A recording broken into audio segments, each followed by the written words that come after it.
वालेकुम, नमस्कार, सत श्री अकाल एंड गुड इवनिंग। मैं हूं आरजू कासमी और आप देख रहे हैं पॉइंट ऑफ व्यू। आज ही हम बात करेंगे इंडिया पाकिस्तान की। जैसे कि आप देख ही रहे हैं कि आजकल वहां पे काफी दिनों से एक प्रोटेस्ट चल रहा है, फार्मर्स का प्रोटेस्ट चल रहा है। ठीक है, हम मानते हैं ये भारत का अंदरूनी मामला है, उन्हें खुद देखना चाहिए, लेकिन प्रॉब्लम ये है, इसके लिए हम ये डिस्कशन रख रहे हैं, वो ये कि बार बार उनके मीडिया में और कई पॉलिटिशियंस पाकिस्तान का नाम ले रहे हैं कि वहां पे जो खालिस्तान की भी बात शुरू हुई है इसी प्रोटेस्ट के अंदर कुछ लोगों ने की है। उसके ऊपर वो ये कह रहे हैं कि जी पाकिस्तान ने ये करवाया है, पाकिस्तान की तरफ से ये लोग हैं, या पाकिस्तान की तरफ से फंडिंग है, आईएसआई का नाम भी लिया जा रहा है। तो इसी पे बात करने के लिए हमारे साथ इंडिया से हैं जी रोहित शर्मा जी, जो कि जर्नलिस्ट हैं, और पाकिस्तान से हमारे साथ हैं अब्दुल समद याकूब साहब, जो कि पीटीआई से जिनका ताल्लुक है, जो कि हमारी आजकल सरकार है। बहुत शुक्रिया आप लोगों का कि आप लोग ने ज्वाइन किया, थैंक यू सो मच। सबसे पहले रोहित जी, मुझे ये बताइए कि हो क्या रहा है आपके, और अभी तक ये कंट्रोल क्यों नहीं कर पाए आप लोग, जो भी फार्मर्स को कंप्लेन्स हैं उसके ऊपर। जो हमने पहले भी देखा है कि कई बार ऐसा हुआ था कि सुसाइड तक बात पहुंच गई थी, और कई एक्टर जो हैं, नाना पाटेकर और इस तरह के, वो लोग आगे आए थे और उन्होंने आपके यहाँ किसानों की मदद की थी। अब ये प्रोटेस्ट सामने आया है, लेकिन साथ ही आप पाकिस्तान को बीच में ला रहे हैं। हर मुद्दे में, हर जगह आप लोग पाकिस्तान को क्यों लेकर आ गए? देखिए, ये जो नया लॉ आया है उससे क्या हो रहा है कि हम इससे पहले किसान अपना जो भी कोई प्रोड्यूस है वो अपनी ही लोकल मंडी में बेच सकता था। अब इस लॉ के हिसाब से वो अपना जो प्रोड्यूस है वो कहीं पे भी बेच सकता है अक्रॉस द कंट्री। उसको ये राइट दिया गया है। अब उनकी प्रॉब्लम ये है, दे वांट कि इसमें मिनिमम सपोर्ट प्राइस जो गवर्नमेंट लेती है वो उसमें मेंशन नहीं है, जबकि गवर्नमेंट कई बार बोल चुकी है कि मिनिमम सपोर्ट प्राइस को हम लोग बंद नहीं करने वाले, minimum support price will continue. अब मिनिमम सपोर्ट प्राइस जो है वो एक ऐसी चीज है जिससे कि किसान को सही पैसा मिल जाए, वो इंश्योर करता है। उसी पे बात अटक रही है। देन एक और चीज पे बात अटक रही है कि जहां पे खेती हो रही है उसको वो प्राइवेट कॉर्पोरेट्स उसको लीज पे ले सकते हैं। तो ये दो चीजों पे है, ठीक है। और ये लॉ मोदी गवर्नमेंट का नहीं है, मोदी गवर्नमेंट से पहली जो गवर्नमेंट थी, मनमोहन सिंह गवर्नमेंट, उसका है। इन्होंने इंप्लीमेंट किया उस लॉ को, और उससे पहले कपिल सिब्बल इसको पार्लियामेंट में, इस लॉ को पार्लियामेंट में डिफेंड कर चुके हैं। जो आज कांग्रेस पार्टी इसके खिलाफ बोल रही है, एग्जैक्टली सेम लॉ को उन्होंने डिफेंड किया। अब पॉलिटिक्स हो रही है। और एक चीज और कि इसमें इसके खिलाफ सिर्फ पंजाब से, जो कि कांग्रेस रूल स्टेट है, उसी के किसान क्यों आ रहे हैं, बाकी और किसी स्टेट के किसान क्यों नहीं देख रहे हैं? यूपी पंजाब से इतना बड़ा है, पॉपुलेशन इतनी ज्यादा है, यूपी के रास्ते खुले हैं, कोई प्रॉब्लम नहीं है। पंजाब की तरफ से ही क्यों बंद हो रहा है? इसलिए इसमें पॉलिटिक्स क्लियर दिख रही है। और पॉलिटिक्स में ये भी हरियाणा एकदम साथ पड़ता है, हरियाणा के नहीं है, राजस्थान के नहीं है, मध्य प्रदेश के नहीं है, किसान तो हर जगह है, बिहार के नहीं है। तो बाकी सारे लोगों को समझाया गया यहां कुछ ऐसी चीजें हैं। और अब अमरेंद्र सिंह खुद बोल रहे हैं कि ये प्रोटेस्ट हमारे लिए डेंजरस होता जा रहा है। तो अब ये समझने वाली बात ये है कि किसानों की बात जो भी है गवर्नमेंट समझे, और गवर्नमेंट उनसे बात कर भी रही है, ऐसा नहीं है कि बात नहीं हो रही है। लेकिन बाकी इसमें जो पॉलिटिक्स हो रही है वो गलत है। उसको हम सबके सब बोलते हैं कि पॉलिटिक्स इज रॉन्ग। हाँ, किसान की बातों को गवर्नमेंट सुन रही है, इसमें कोई शक नहीं है। कोई जल्दी कोई फॉर्मूला निकल आएगा, गवर्नमेंट भी बोल रही है इस पे। लेकिन रोहित जी, जैसे मैंने कहा इंट्रो में भी कि खालिस्तान की बात भी वहां पर हो रही है उसी प्रोटेस्ट के अंदर, और आप लोग क्या, आपका मीडिया भी कह रहा है और कई लोग और भी, आप यहाँ से पॉलिटिशियंस भी, पाकिस्तान का नाम क्यों बीच में लेकर आ रहे हैं? आप लोग आईएसआई को क्यों बीच में ला रहे हैं? यस, हम आप जहां तक खालिस्तान के, वहां पे कुछ लोगों ने हरियाणा के चीफ मिनिस्टर ने खुद बोला कि वहां पे खालिस्तानी सपोर्टर्स पहुंच गए हैं। वहां पे खालिस्तानी सपोर्टर्स पहुंचे, कुछ लोगों को दिखाया भी गया, टीवी पे भी दिखाया गया। अब ये जो खालिस्तान मूवमेंट है ये आज से नहीं, ये बहुत पहले से पाकिस्तान से चलता आ रहा है। This is a known fact. क्या जुल्फिकार अली भुट्टो ने शुरू नहीं किया था? क्या जुल्फिकार अली भुट्टो ने चौहान को, जगजीत सिंह चौहान को ये नहीं बोला था कि आप खालिस्तान मूवमेंट शुरू कीजिए, मैं आपको सपोर्ट करूंगा? राइट, किया था ना। और वो जगजीत सिंह चौहान उस खालिस्तान मूवमेंट को छोड़ करके उन्होंने बाद में बोला कि बेकार मूवमेंट है, वो फॉरेन में रहे, वहां पे उन्होंने एक गवर्नमेंट चलाई खालिस्तान की, वहां पे उन्होंने एम्बेसीज खोली। उसके बाद वो इंडिया आ गए, आके बोले कि खालिस्तान मूवमेंट बेकार है, मुझे मुझे पाकिस्तान ने गुमराह किया था। उन्होंने खुद बोला ये बात कि मुझे जुल्फिकार अली भुट्टो ने बोला था खालिस्तान मूवमेंट स्टार्ट करने के लिए। और अब वो इंडिया में रहे उसके बाद, और इंडिया में ही उनकी डेथ हुई। और चीजें मैं बताऊं आपको, तो क्या खालिस्तान से वो नहीं मिल रहे थे, सपोर्ट नहीं मिल रही थी? क्या खालिस्तान से आर्म्स नहीं मिल रहे थे? क्या आपके आर्मी चीफ, सॉरी, आपके आईएसआई चीफ हामिद गुल की ये फिलॉसफी नहीं थी, ब्लीड इंडिया विद 1000 कट्स? ये शुरुआत से चलता आया है पाकिस्तान से। सो इज नॉट, आज भी क्या आपके वो गोपाल सिंह चावला वहां से नहीं चला रहे हैं? सब चला रहे हैं। क्या पाकिस्तान की ओर सीधे उंगलियां जा रही हैं? इसमें कोई शक नहीं है। खालिस्तान मूवमेंट जितना है इंडिया में, खालिस्तान मूवमेंट अब कहीं नहीं, कुछ नहीं दिखता हमें, एक प्रोटेस्ट नहीं दिखता। 4, 5, 10, 15 लोग जो पेड बाय पाकिस्तान यहां आकर के कुछ हंगामा कर देते हैं, उसी की न्यूज बनती है और कुछ नहीं है। जी समझ, आपने बात सुनी गीत रोहित जी की, आप क्या कहेंगे? देखें, सबसे पहले वैसे तो ये प्योरली इनका इंटरनल मैटर है, मतलब इस पे तो गुफ्तगू करना भी हमारा नहीं बनता, लेकिन क्योंकि जब एलिगेशंस हमारे ऊपर लगेंगे तो फिर थोड़ा सा इस पे बोलना पड़ता है। एक तो ये इन्होंने कहा कि ये कांग्रेस की थी, ये पहले इन्होंने ऑर्डिनेंस के तहत ये 3 ऑर्डिनेंस। आपकी आवाज हल्की आ रही है, समय थोड़ा सा लाउड बोलिएगा। मैंने कहा ये पहले तो ये ऑर्डिनेंस के तहत ये जो लॉ चला रहे थे, ऑर्डिनेंस के तहत फिर इन्होंने ये बिल पास कराया, फिर ये एक्ट बना। एक्ट बनने के बाद ये मूवमेंट इनकी को गालिबन प्रोटेस्ट भी 2017 से स्टार्ट हुए में, अब जाके वो बड़े जोर पकड़ गए।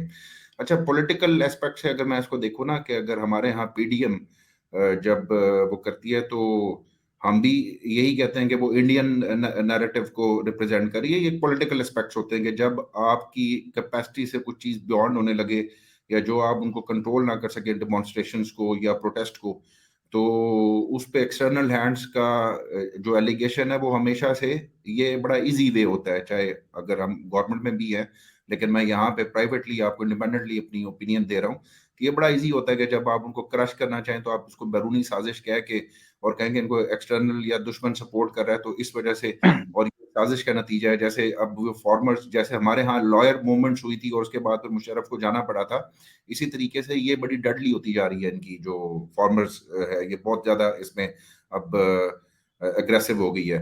तो यहाँ इनका जो इल्जाम है वो अपने आप को, यानी कि उसको क्रश करने के लिए लगता है कि इस पूरे प्रोटेस्ट को, डेमोन्स्ट्रेशन को क्रश किया जाए और इल्जाम लगा दिया जाए पाकिस्तान के ऊपर, ताकि फिर वही वही जो कॉन्स्पिरेसी थ्योरीज आती हैं, वही ब्लेम गेम वही चल रही है। लेकिन जहां तक ये बात कर रहे थे खालिस्तान मूवमेंट के बैकग्राउंड की, देखिए पहली बार जो इंटरफेरेंस हुई थी ना इंडिया की तरफ से, इंटरफेरेंस हम 2 तरीके की कहते हैं कि जब अभी जस्टिन ट्रूडो ने, जो कैनेडियन प्राइम मिनिस्टर, उन्होंने अगर स्टेटमेंट दे दी कि हम पीसफुल प्रोटेस्ट के हक में हैं ये फार्मर्स के वाले से, तो आपने समन कर दिया कैनेडियन हाई कमिश्नर को दिल्ली के अंदर, और आपने उनको प्रोटेस्ट किया कि जी ये इंटरनल मैटर्स में इंटरफेरेंस है, ठीक है। इसी तरीके से जब ये बांग्लादेश 1970 का इलेक्शन हुआ था, 1970 के इलेक्शन के बाद इंडिया की लोकसभा में रेजोल्यूशन पास की गई थी कि जो हमारे यहाँ पावर है वो हैंड ओवर की जाए मुजीबुर रहमान को, ठीक है। अब ये एक ब्लाटेंट इंटरफेरेंस थी कि आप हमारे जो इंटरनल मैटर है उसमें आप एक रेजोल्यूशन कैसे पास कर सकते हैं।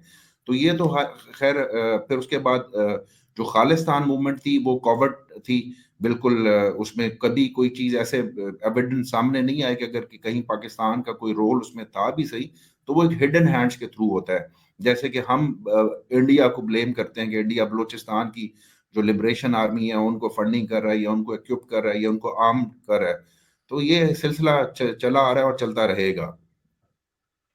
लेकिन एक चीज और हमने देखी रोहित जी के, जब नवाज शरीफ साहब की गवर्नमेंट थी तो काफी टर्म्स अच्छे थे और इतने बुरे नहीं थे। तो ये सवाल आप दोनों ही के लिए, मैं बारी बारी आप दोनों से सेम यही क्वेश्चन करूंगी कि ऐसा क्यों हमें लगता है कि इमरान खान साहब की गवर्नमेंट जब से आई है तो आपकी इंडियन गवर्नमेंट के साथ इतनी नहीं बन रही जितनी पिछली गवर्नमेंट्स के साथ बना करती थी? पहले आप बताइए रोहित जी। देखिए, नवाज शरीफ जी की गवर्नमेंट, अभी जब प्राइम मिनिस्टर मोदी आए या इससे पहले प्राइम मिनिस्टर मनमोहन सिंह थे, तो उस समय नवाज शरीफ प्राइम मिनिस्टर थे, और उस समय प्राइम मिनिस्टर नवाज शरीफ ने खुद ही बोला था कि हमारी ये गवर्नमेंट हमसे बात नहीं कर रही है मनमोहन सिंह गवर्नमेंट, और हम नेक्स्ट गवर्नमेंट आएगी उसका इंतजार करेंगे, हम उससे बात करेंगे। तो ये गवर्नमेंट की नवाज शरीफ मनमोहन सिंह के टाइम से पॉलिसी बन गई थी कि terror and talks can not go together, और इसीलिए तब से ये बंद है। जहां तक ये अब्दुल साहब ने बोला कि हम क्रश करना चाहते हैं इसको, तो सर मैं आपको एक चीज बताऊं, आपने बोला कि बोल देते हैं फॉरेन हैंड और वो बोल के क्रश करना चाहते हैं, तो वो नवाज शरीफ भी एक मूवमेंट चला रहे हैं आपके यहाँ जिसमें लाखों लोग आते हैं, और उनको भी यही बोला जा रहा है कि इंडिया सपोर्टेड है, यही बोला जा रहा है कि इनका इंडिया से बिजनेस इंटरेस्ट है। आप ही की पार्टी बोल रही है सर।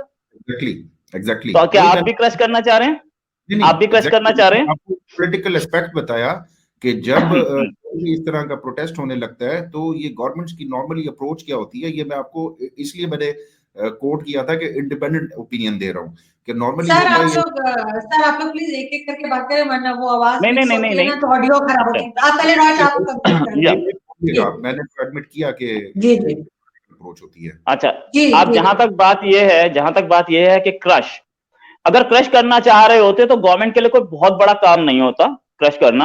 गवर्नमेंट उनसे बात कर रही है मिनिस्टर लेवल पे, हमारे एग्रीकल्चर मिनिस्टर उनसे बात कर रहे हैं, हमारे प्राइम मिनिस्टर इन्वॉल्व है। आपको अभी पता होगा वो बनारस गए थे प्राइम मिनिस्टर, तो बनारस में 3 जगह उन्होंने फोन पे बात की। प्राइम मिनिस्टर कभी भी मोबाइल पे बात नहीं करते हैं, जब भी कभी एक फंक्शन में होते हैं पब्लिक के सामने।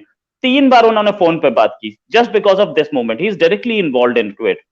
और जहां तक बात यह है कि हम क्रश करना चाहते होते तो यार कोई बहुत बड़ा काम थोड़ी था, हम उठा करके उस शाहीन बाग वालों को सबको जेल में डाल देते, और 10 आते उनको डाल देते, फिर 20 आते उनको डाल देते, कोई बड़ा। We do not crush movements, हम लोग ऐसे क्रश नहीं करते हैं। हमारे पास वो कितना आज 10-11 दिन हो गए बैठे हुए, अगर क्रश करना था तो पहले दिन ही उठा लेते। We don't want to crush them, हमारे लोग हैं, हमारे अपने लोग हैं, हमारे किसान हैं, हम उनसे बात कर रहे हैं, we are talking to them about it. And दूसरी बात, जहां तक ये बात है कि जस्टिन ट्रूडेau ने बोला, तो उसी कनाडा ने अभी वो 2020 रेफरेंडम जो कि पाकिस्तानी बैक था, उन्होंने माना कि ये पाकिस्तानी बैक रेफरेंडम है और इसको हम अलाउ नहीं करेंगे। Nor Britain allowed it, right, Britain ने भी मना कर दिया। और जहां तक बात है, आपने बोला खालिस्तान में कोई एविडेंस नहीं था, तो सर खालिस्तान का एविडेंस तो सबके पास है। सबके पास कैसे है कि ये कनाडा की इन्वेस्टिगेशन में जो कि कनिष्का बॉम्बिंग हुई थी, एयर इंडिया कनिष्का बॉम्बिंग, जिसमें 100 से ज्यादा लोग मारे गए थे, प्लेन मिड एयर ब्लास्ट हुआ था, उसमें आया कि पाकिस्तान से लिंक्स है।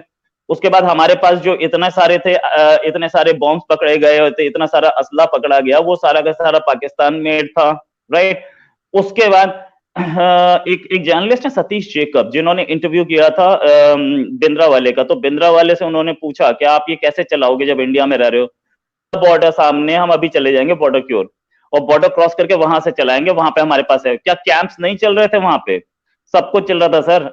आपके मना करने से कुछ नहीं होगा, इंटरनेशनल कम्युनिटी इसको मान चुकी है। तो please this is not, don't deny it. या शायद जी सर, मिसअंडरस्टैंड कर गए मेरी बात। एक तो जो क्रश वर्ड था वो जरा मैंने सख्त बोला। कोई भी मूवमेंट जब चलती है, जब गवर्नमेंट थोड़ी सी ऑब्वियसली कोई गवर्नमेंट नहीं चाहती कि ऑपोजिशन जो है ना वो सड़कों पे आए, कोई भी नहीं चाहता, चाहे वो कोई एसोसिएशन हो या फार्मर्स यूनियन हो, कोई भी नहीं चाहता। उसका पॉलिटिकल एस्पेक्ट यही होता है कि जिस तरीके से हमने पीडीएम को, मैंने आपको खुद एडमिट किया कि जिस तरह से हमने पीडीएम को या उसके ऊपर जो इल्जाम लगे कि पीडीएम के ऊपर कि शायद ये इंडियन नैरेटिव को यहाँ पे वो प्रमोट कर रहे हैं या उनकी वजह से वो कर रहे हैं। इससे पहले एक पश्तून एक लीडर होते थे, उनके ऊपर डायरेक्टली तो इल्जाम लगा दिया गया कि उनको तो फंडिंग भी जो है वो इंडिया ने की है। ये मैंने कहा कि ये हमारा रेसिप्रोकल, ये एलिगेशंस रेसिप्रोकल ये हम करते आए हैं, ये प्रैक्टिस करते आए हैं। अगर आप मुझे ऑनेस्टली पूछे ना कि खालिस्तान में क्या रोल नहीं था, आप भी समझते हैं चीजों को, मैं भी समझता हूँ, डेफिनेटली होगा रोल, डेफिनेटली। क्योंकि देखें, जब बांग्लादेश की मुक्ति पानी में आपका रोल था तो उसको अब तो प्राइम मिनिस्टर मोदी ने भी बांग्लादेश में जाके एडमिट किया था। हम स्टेट ऑफ डिनाइल में रहे तो कोई फायदा नहीं है, डेफिनेटली था। और फिर बाद में बेनजीर के ऊपर भी ये एलिगेशन आया कि उसने उस खालिस्तान मूवमेंट को क्रश किया, उसने वो लिस्टें दे दी। फिर एतजाज अहसन के ऊपर ये इल्जाम आया, जो उस वक्त के इंटीरियर मिनिस्टर थे, कि उन्होंने ये प्रोवाइड की इंडिया को, और उन्होंने गालिबन राजीव गांधी थे शायद उस वक्त, उनको वो दी। तो ये चलती रहती हैं। हमें तो अब इससे आगे का सोचना है कि एक दूसरे के ऊपर इल्जाम लगाने की बजाय कि आप फार्मर्स के ऊपर इल्जाम लगाएं कि वो खालिस्तान का उसको वो रंग दे दें और हम पीडीएम को वो दे दें, तो फिर हम कभी भी आगे बढ़ नहीं पाएंगे। लेकिन जो सवाल था उनका वो डिफरेंट था।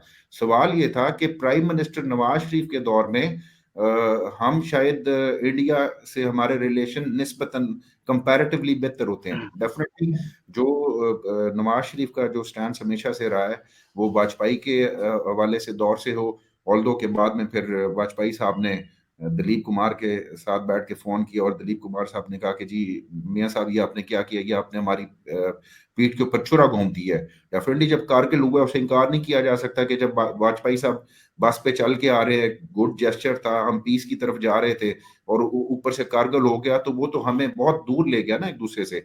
तो इसी तरीके से जो इमरान खान ने प्राइम मिनिस्टर बनने से पहले जब उनसे इंडिया में ये सवाल किया गया तो उन्होंने ये कहा कि मुशर्रफ के दौर में भी कश्मीर इशू रिजॉल्व करने के करीब तरीन थे, वो खुर्शीद कसूरी जो हमारे फॉरेन मिनिस्टर थे उन्होंने बताया था।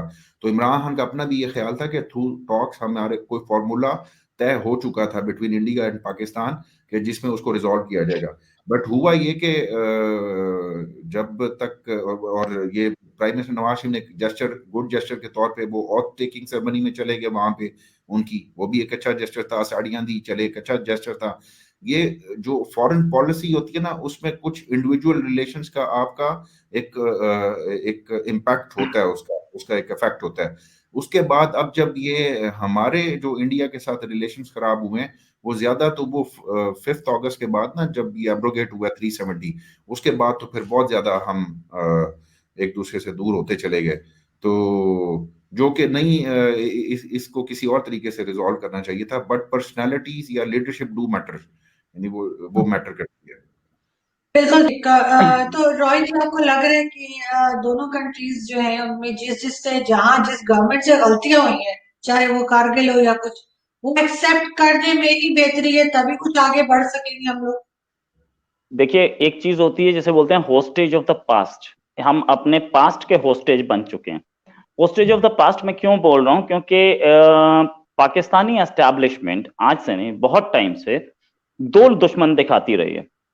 सिंस द इंसेप्शन 1947 से ही दो दुश्मन दिखाती रही है, एक इंडिया और कश्मीर इशू पे। कश्मीर इशू को ऐसा बना दिया गया है पाकिस्तान में कि आप उस बार बार वो उसको एक इमोशनल इशू बना दिया। अरे कश्मीर जो इमोशनल इशू बना, तो अब कश्मीर के नाम पे कैसे कोई पॉपुलेशन एक्सेप्ट कर सकती है कि नहीं ठीक है हम कश्मीर का सॉल्यूशन निकाल लें? क्या इंडिया का जो हिस्सा है वो पाकिस्तान कभी नहीं ले सकता, और पाकिस्तान के पास जो हिस्सा है वो इंडिया नहीं ले सकता? ये बात मैं नहीं बोल रहा, ये बात खुर्शीद आपके मुशर्रफ साहब ने बोली हमारे प्राइम मिनिस्टर को, राइट।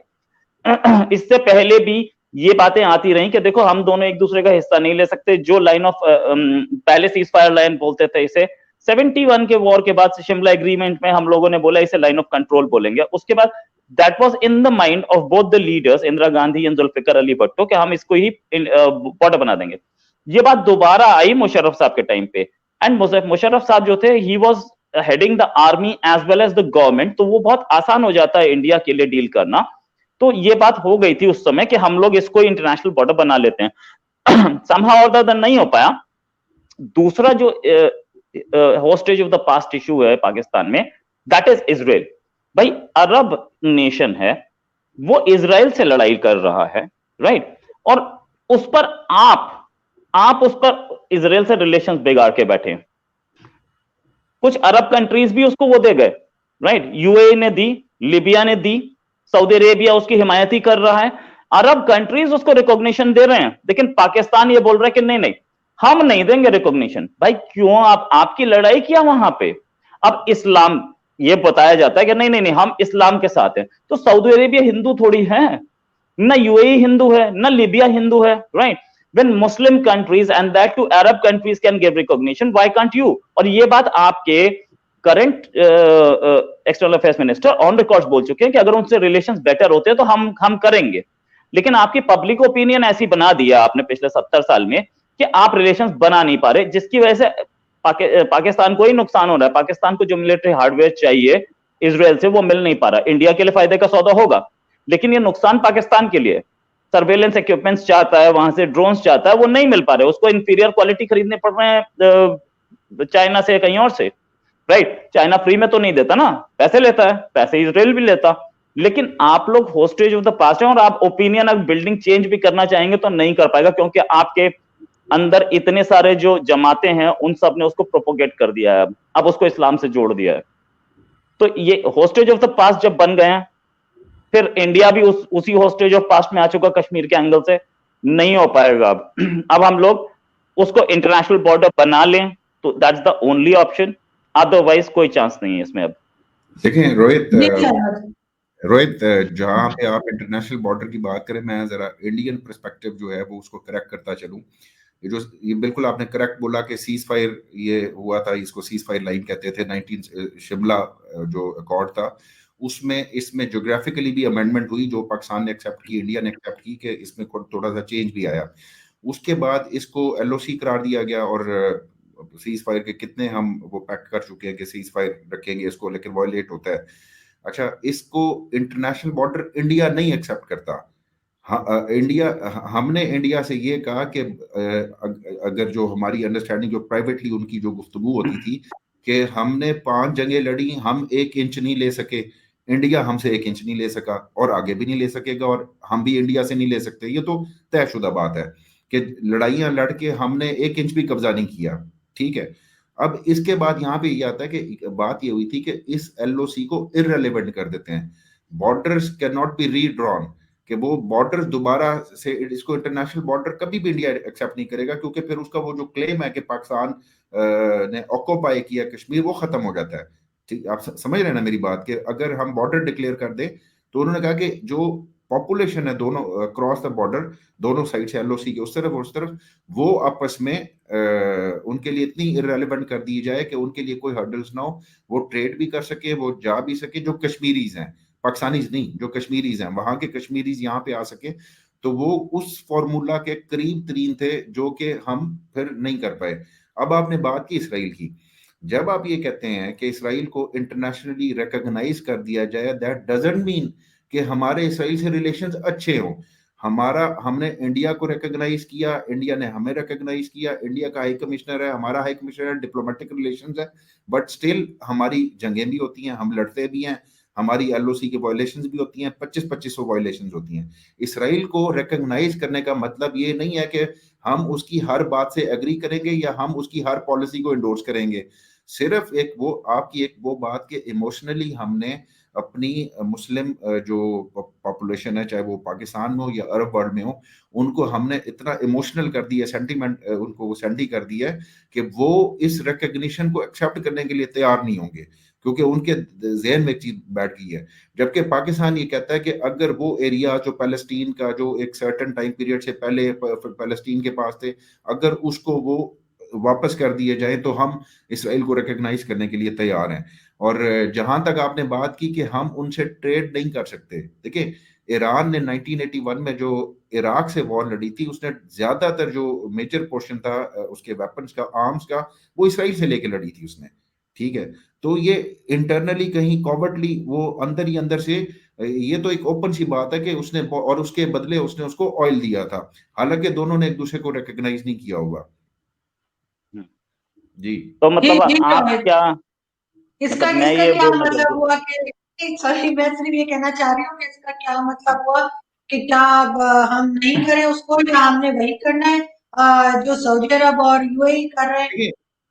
इसमें मैं तो कैटेगोरिकली बिलीव करता हूँ कि हमें इस इसराइल के इशू के ऊपर अरब का डिपेंडेंट होना ही नहीं चाहिए। हमारी जो इंटरनेशनल पॉलिसी, स्ट्रेटेजिक पॉलिसीज हैं, बिल्कुल इंडिपेंडेंट होनी चाहिए, ना कि हमें ये देखना चाहिए कि अरब वर्ल्ड क्या कर रहा है। क्योंकि देखिए, अब अरब वर्ल्ड ने हमें कॉन्फिडेंस में नहीं लिया कि अगर यूएई ने जाके उनको रिकॉग्नाइज कर लिया या बहरीन ने रिकॉग्नाइज कर लिया, तो क्या पाकिस्तान से पूछ के रिकॉग्नाइज किया है? ठीक है, ये तो हमें साइड लाइन कर दिया ना, कि हमेशा अगर पाकिस्तान उस वक्त में पहले अगर रिकॉग्नाइज कर लेता कि जब उसने इतनी ज्यादा ऑक्यूपेशन नहीं की थी।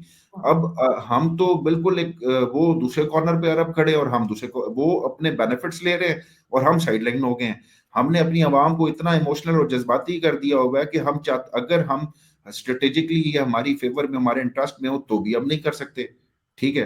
तो यहाँ पे रोहित की बात ठीक है कि नेशंस की जो पॉलिसीज होनी चाहिए वो इंडिपेंडेंट होनी चाहिए, अपने इंटरेस्ट में होनी चाहिए, ना कि वो अब सऊदीया के ऊपर रिलाय करें या सऊदीया, क्योंकि सऊदीया का तो अब इकोनॉमिकली इंडिया के साथ बड़ा अच्छा रिलेशन है। बिल्कुल जी रोहित जी। हाँ, तो मैं एक चीज बोलना चाह रहा था कि जब आप तालिबान बनाकर सोवियत यूनियन के खिलाफ अफगानिस्तान में लड़ रहे थे, तब आईएसआई ने अपना टेल अवीव में ऑफिस खोल लिया था, राइट? क्योंकि उस समय आपको उसके इंटेलिजेंस की जरूरत थी, दूसरे सोर्सेज की जरूरत थी। तो अब क्यों नहीं हो सकता भाई? उस समय क्या वो एरिया उन्होंने पैलेस्टीन को दे दिया था? नहीं, देखिए अगर राइट? हम एक तालिबान मिनट, अगर एक मिनट, मुशर्रफ साहब के टाइम पे, मुशर्रफ साहब के टाइम पे इंटरनेशनल मीटिंग में इन्होंने मुशर्रफ साहब के फॉरेन मिनिस्टर ने इजराइल के फॉरेन मिनिस्टर से मीटिंग की, ठीक है? उसके बाद मुशर्रफ साहब ने जाके हाथ मिलाए। तो क्या मुशर्रफ साहब हिंदू थे? नहीं थे। क्या इंडिया के प्राइम मिनिस्टर थे? नहीं थे। जब वो हो सकता है तो आप आगे क्यों नहीं डेवलप कर सकते? Is it not making yourself hostage of the past? It is, मतलब ये बात ये है कि आप लोग उसको, क्योंकि आप लोगों को वोट लेनी है, और वोट लेनी है तो आपको मुसलमान दिखाना है अपने आप को। जो जो आप इंडिया पे ब्लेम लगाते हैं कि हिंदुत्व पे वोट ले रहे हैं, वही आप लोगों को करना है। इसलिए आप उसे रिकॉग्निशन नहीं देना चाहते, क्योंकि मुशर्रफ साहब को वोट नहीं चाहिए थी, इसलिए मुशर्रफ साहब सोच रहे थे कि मैं पाकिस्तान का कितना ज्यादा भला कर दूं वो बेटर है, राइट? असलियत ये है। बाकी अब आप अपना वर्जन बताएं, मुझे लगता है कि आपके पास कुछ होगा। जो फॉरेन मिनिस्टर की बात कर रहे हैं, पाकिस्तानी फॉरेन मिनिस्टर खुर्शीद महमूद कसूरी की मुलाकात हुई थी, इस्तांबुल में हुई थी। इस्तांबुल, टर्की ने उसको होस्ट किया था, वहां से उनके फॉरेन मिनिस्टर आए थे। बिल्कुल मुलाकात हुई थी, और मुलाकात डिफरेंट और फॉरम्स पे भी हुई है, और सऊदीया की भी उनकी एक वही सीक्रेटली जो मुलाकातें हैं वो होती रहती हैं उनके, उस तरह से रही है मुलाकात। अगेन वो बात आती है कि फिर अवाम इतनी ज्यादा इमोशनल है मजहब को लेके, जाहिर बात है हम तो मजहब के नाम पे ही बने हैं, तो मजहब को लेके इतनी ज्यादा इमोशनल है कि वो इसराइल को एक्सेप्ट करने के लिए, देखिए, एक पहले से ग्राउंड्स बनाए जाते हैं, थोड़ा सा उनको सॉफ्ट किया जाता है कि उनकी जहन जरा थोड़ा सा सॉफ्ट हो। अब रही बात, वो तो चले, उसको एक टाइम लगेगा कि क्या करते हैं फ्यूचर में इसराइल के साथ जाके, कि एक्सेप्ट करते हैं या नहीं करते, वो रिकग्नाइज करते हैं, वो बात ही बात है। जहां पे आप तालिबान का ब्लेम करते हैं, जब तालिबान पाकिस्तान बना रहा था, तालिबान बनाने से पहले आप नॉर्दर्न अलाइज को इंडिया सपोर्ट कर रहा था, अहमद शाह मसूद को इंडिया बना रहा था। आप इसको जाके स्टडी कीजिएगा। अगर अगर नॉर्दर्न अलाइज हमारे बॉर्डर के ऊपर आ जाता तो फिर हम आप तो स्टेबल होते, हम इनस्टेबल हो जाते। स्टेबिलिटी इंस्टेबिलिटी पैराडॉक्स को भी देखें, नॉर्दर्न अलाइज सक्सेसफुल नहीं हो सका। अब इसमें अगर हमारी आईएसआई सक्सेसफुली एक काम कर गई तो ये आप अपनी, ये आपकी नाकामी है ना, कि आप जिनको हेलीकॉप्टर दे रहे थे, जिनके जो वली मसूद था, अहमद शाह मसूद का भाई, उसको आपने इंडिया बुलाया, इंडिया में मुलाकातें की, सब कुछ हुआ, और आपके इन्वेस्टर्स भी अहमद शाह मसूद से मिलते थे। ये तो ओपनली सारी बातें हैं। तो जब आप ये जब कर रहे होते तो आप अपने एंड पे भी एडमिट करें कि जिनको आपने सपोर्ट किया वो अफगानिस्तान में नहीं लड़ पाए, वो नाकाम हो गए, पाकिस्तान कामयाब हो गया। आजकल आपका इन्फ्लुएंस ठीक है कि आपके हाई कमीशन का वहां पे इन्फ्लुएंस है आजकल ज्यादा है, और ये हमारी 9/11 के बाद हमारी नाकामी ये थी कि तालिबान, ऑब्वियसली वो उनसे जब ये गवर्नमेंट गई तो वो हमारी स्ट्रेटेजिक नाकामी थी, तो इसको एक्सेप्ट करते हैं। जी और जी। अब जहां तक नॉर्दर्न, आप एक्सेप्ट करेंगे, आप उनकी बात मैं को आपको एक्सेप्ट बता रहा करेंगे? हूँ, जहां तक नॉर्दर्न अलायंस की बात है, तो नजीबुल्लाह के इंडिया से बहुत अच्छे रिलेशंस थे, बहुत अच्छे रिलेशंस थे। नजीबुल्लाह की फैमिली, जिस समय नजीबुल्लाह को फांसी पे लटकाया गया, नजीबुल्लाह की फैमिली इंडिया में रह रही थी, लाजपत नगर में। अब जहां तक बात यह है कि अगर आप ये बोले कि इनकम्बेंट प्रेसिडेंट इंडिया के फेवर में है, और हम एक नॉर्दर्न अलायंस नो डाउट वो इंडिया में पड़े हुए थे, उनके अहमद शाह मसूद, ठीक है? तो we had relations with northern alliance, no doubt about it. लेकिन नॉर्दर्न अलायंस को हम फ्यूल कर रहे थे या ऐसा कुछ कर रहे थे, वो नहीं था। जब वहां तालिबान आ गई और तालिबान काबिज होने के बाद वहां से टेरर कैंप्स चलने शुरू हुए, उसके बाद इंडिया ने नॉर्दर्न अलायंस को सपोर्ट किया। वो अकेले नॉर्दर्न अलायंस को सपोर्ट नहीं किया, अब्दुल रशीद दोस्तम को भी नहीं किया क्या? ये बात भी आप मानेंगे ना, अब्दुल रशीद दोस्तम के भी बड़े अच्छे थे। दोस्तम तो नहीं क्या है ना, नॉर्दर्न अलायंस का था ना दोस्तम। हाँ ठीक है, तो दोनों को, राइट? तो आप ये समझिए चरारे शरीफ एरिया भी इनके हाथ में था, राइट? तो इस मैं वहां पे काशी कहानाबाद एयरबेस भी इंडिया के पास था, ठीक है ना? पीछे काशी कहानाबाद एयरबेस है। तो इंडिया ने अगर उस साइड से अपना इंफ्लुएंस बढ़ाया है तो उसमें गलत क्या है? जब एक नजीबुल्ला गवर्नमेंट आपके पाकिस्तान सपोर्टेड एक मिलिशिया ने हटा दी है और एक ऐसी गवर्नमेंट आ गई है जहां से हमारे प्लेन हाईजैक हो रहे हैं, हमारे घर में टेररिज्म आ रही है, तो हम क्यों नहीं भाई दूसरा उसका काउंटर करेंगे? हमने कोई टेररिज्म तो नहीं फैलाया ना। मैं गलत सही नहीं कह रहा, मैं आपको ये कह रहा हूँ कि जब आप ब्लेम करते हैं पाकिस्तान के ऊपर तालिबान बनाने में, वो तो ब्लेम तो तब हो ना कि जब हम एक्सेप्ट ना करें। हम तो एक्सेप्ट करते हैं उसको कि हमने बनाया, बिल्कुल बनाया, कि अगर हम ना बनाते तो फिर हम तो इनस्टेबल। देखें, हमेशा स्टेबिलिटी इंस्टेबिलिटी पैराडॉक्स में देखें, आप अगर वहां पे स्टेबल होते हैं तो हमारे लिए इंस्टेबिलिटी है। आप इवन देखिए, आपकी जो फॉरेन पॉलिसी है, जो स्ट्रेटेजिकली आप की, इवन जो आपका डिफेंस के हवाले से भी है, आपकी दो मुल्क आते हैं, आप चाइना सेंट्रिक भी हैं, आप पाकिस्तान सेंट्रिक भी हैं। हमारी सारी पॉलिसी इंडिया सेंट्रिक है। हमें सिर्फ और सिर्फ हमारी जो एडवर्जरी है वो सिर्फ इंडिया के साथ है। अब अगर आप चाइना के मुकाबले में आप बैलेंस पावर करेंगे, अपने आप को स्ट्रेंथन करेंगे, हम इनस्टेबल होते जाएंगे। आप मेरी बात समझ रहे हैं? तो आपकी स्टेबिलिटी हमेशा हमारी इंस्टेबिलिटी रहेगी, और जहां पे हम स्टेबल होंगे वो आपकी इंस्टेबिलिटी होगी। ये स्टेबिलिटी इंस्टेबिलिटी तभी जाके खत्म होती है जब आप के रिलेशंस बेहतर होते हैं, जब आप नो वॉर पैक्ट करते हैं, जब आपका जो एक दूसरे के ऊपर ट्रस्ट लेवल होता है, जो ट्रस्ट डेफिसिट होता है वो रिकवर होता है कि हम एक दूसरे से लड़ेंगे नहीं। और वो तब होता है कि जब हम कुछ जो आउटस्टैंडिंग इश्यूज हैं, जो लॉन्ग आउटस्टैंडिंग इश्यूज हैं, उनको रिजॉल्व करें। और वो उसमें हमेशा यही आता है। सिर्फ एक इशू नहीं था, कश्मीर नहीं था, उसमें और भी सर क्रीक बॉर्डर का इशू भी था। यहाँ पे सिर्फ हमारे एलओसी का इशू नहीं था, आपके साथ तो हमारी जो बॉर्डर कन्फ्लिक्ट थे वो तो दूसरी तरफ भी सिंध वाली साइड से भी वो आ रहे थे। तो जो और इंडस्ट्री जो वाटर आपका जो पैक्ट है हमारे साथ, पानी के ऊपर आपका हमारा बहुत इख्तिलाफ है। तो जब हम छोटे छोटे इन इश्यूज को, या जब हम ये कश्मीर इशू को रिजॉल्व नहीं कर लेते किसी भी फॉर्मूला के तहत जो कि तीनों पार्टीज को एक्सेप्टेबल हो, उस वक्त तक हम यही लड़ाई लड़ते रहेंगे चाहे 50 साल, और फिर शायद जाके हमें फ्रांस और जर्मनी की तरह ख्याल आए कि हमने एक दूसरे के साथ 100 साल लड़ने के बाद भी अल्टीमेटली फ्रेंडशिप की तरफ आना है। बिल्कुल रोहित जी, आपका लास्ट कमेंट जी। आप क्या समझ रहे हैं कि कहीं हम पहुंच पाएंगे? कभी अभी नहीं, 5 साल बाद सही, लेकिन कोई चीजें हम इस तरह से सॉल्व कर पाएंगे कि ये इतनी टेंशन जो बनी हुई है वो ना हो, ये ब्लेम गेम ना करें हम लोग? आजू जी, एक टॉपिक ये ऐसा है जिस पर आज से 50 साल बाद आपके और मेरे और ये अब्दुल साहब के बच्चे भी डिस्कस कर रहे होंगे, ठीक है? सो डोंट थिंक कि इतनी स्पीड से होने वाला है। Only problem with Pakistan now is that they have gone too far with terrorism, they have gone too far with Islam. इस्लाम सऊदी अरेबिया के पास भी है, ईरान के पास भी है, ठीक है भाई। एक आदमी ने वहां पे, मैक्रोन ने कोई स्टेटमेंट दे दी तो उस पर ऑफिशियली रिएक्ट पाकिस्तान करेगा, राइट? आप क्यों अपने आप को बनाना चाहते हैं इस्लामिक कंट्रीज का राजा, king, uncrowned king, self proclaimed king? आप इजराइल का मामला है तो आप सबसे पहले रिएक्ट करेंगे, हम नहीं देंगे, चाहे उसको पूरी दुनिया दे दे, चाहे जहां पे हज है, जहां मोहम्मद साहब थे, वो कंट्री दे दे, राइट? तो if you proclaim yourself as the king of Islamic world, although दूसरे कंट्रीज आपको नहीं मानते, आप अपने आप को मान रहे हैं कि हम इस्लामिक वर्ल्ड के किंग है क्योंकि हमारे पास न्यूक्लियर वेपन है। ये एक सुपीरियोरिटी कॉम्प्लेक्स भी आ गया है। न्यूक्लियर वेपन आप रखते हैं, उसको वो 1945 के बाद से आज तक यूज नहीं हुआ है। 1945 के बाद से आज तक आप 70 साल की बात कीजिए, 70 साल में यूज नहीं हुआ है। और मुझे नहीं लगता कि ये सर होना भी नहीं चाहिए। हाँ, होना भी हाँ, नहीं और यूज होना भी नहीं चाहिए, सही बात है। और मुझे नहीं लगता कि कोई उसे यूज कर पाएगा। जिस कंट्री ने यूज किया, बाकी कंट्रीज उस कंट्री को बर्बाद कर देंगे, इसमें कोई शक नहीं है, ठीक है? क्योंकि सबको डर होगा कि आज एक दूसरे पे यूज हुआ है, कल हम पे यूज हो सकता है, तो सारे मिलके उसे मारेंगे। अब न्यूक्लियर सुप्रीमेसी पे एक तरीके की ऑटोक्रेटिक गवर्नमेंट लेकर के, और ये एक तरीके का self proclaimed king of Islam, आप उन इश्यूज पे रिएक्ट कर रहे हैं जो इश्यूज आपके हैं ही नहीं।